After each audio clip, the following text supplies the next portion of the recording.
We just got the patch notes for 11.2, and Enhancement Shaman has actually remained mostly the same with no major rework, unlike previous patches. There are two notable changes that you could call quality of life. A lot of people will be very happy with these changes. And then there are two very strong looking tier sets. So firstly, they have officially fixed pre-stacking. They have outwardly said that Tempest stacks will reset at the start of a dungeon. I can't test how exactly they fixed it till next week because I can't start a dungeon on PTR right now, but I will take their word for it that they have fixed it. And second, they have made it so that Thorum's Invocation now automatically casts Tempest when you cast Windstrike in Ascendance, no matter what target count you are at. However, there is a catch.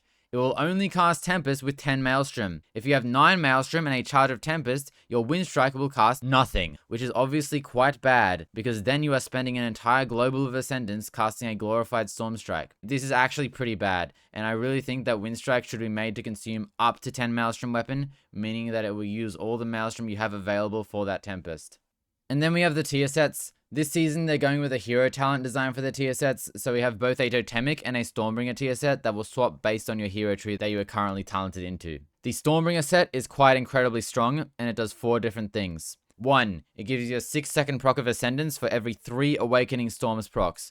This can proc multiple times in succession sometimes, and result in an Ascendance that can last up to 40 plus seconds. 2. It gives you a Tempest proc every time you enter Ascendance. This is not just for when you press Ascendance. It also gives you a Tempest when you proc Ascendance with this tier set, or proc it with Deeply Rooted Elements. This gives you several extra Tempests every minute, which is quite strong. 3. Every time you enter Ascendance, it causes your next 2 Tempests to do an extra burst of damage called Storm's Eye. It seems like this does about 6 to 10% of your damage with no extra thought required. And 4. This set gives you 5% extra nature damage on top of all of this. Now, I'm not going to lie, this is a crazy tier set. Definitely can be very powerful and a bit of fun to have a very long Ascendance.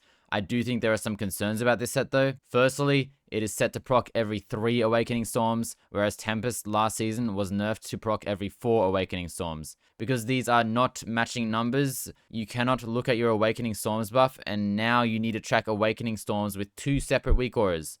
One to see how close you are to Tempest, and one to see how close you are to Ascendance. Definitely some bloat in terms of UI requirements here. Secondly, I think a really long Ascendance will start to get old a bit quickly. The optimal rotation in Ascendance is to press Windstrike every global. In AoE Season 2, you press a lot more than Windstrike, but because of the Thorum's change coming out, you will severely limit your non-Windstrike globals, even in AoE. This means you could end up reaching a point where you spend 30 seconds pressing one button. Now, I don't think that this is an issue. I think it can be somewhat enjoyable to slam a button as hard as you can in a cooldown, but the fact that it can go in so long with this tier set will probably end up feeling a bit bland, and also have some concerns with wrist pain, which is a concern that people are having right now with the one button rotation. But apart from these concerns, the tier set is definitely a fun concept, so I'm not trying to say they should rework it, and I definitely don't want them to fully rework it. Now, the Totemic Tier Set is kind of bugged. The 2 set is that when you consume the 3 motes of the totem, it will cast a Primordial Storm centered on the totem at 200% effectiveness. Because it's cast by the totem, it does not proc Wind Fury or Flame Tongue, nor does it generate Maelstrom or cast an extra spender. And those are fine, that's intended probably, but it's also not actually casting at 200% effectiveness.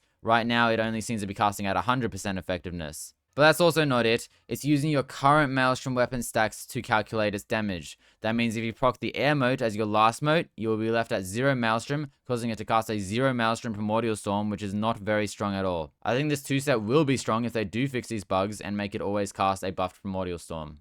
The 4 set is that every Primordial Storm cast grants you a buff that causes your next Lava Lash to cast a second time with 150% effectiveness. This Lava Lash will benefit from Hot Hands and also cast a second Sundering, but only with 100% effectiveness. This buff procs off both the Shaman's Primordial Storm and also the Totem's Primordial Storm from the 2 set.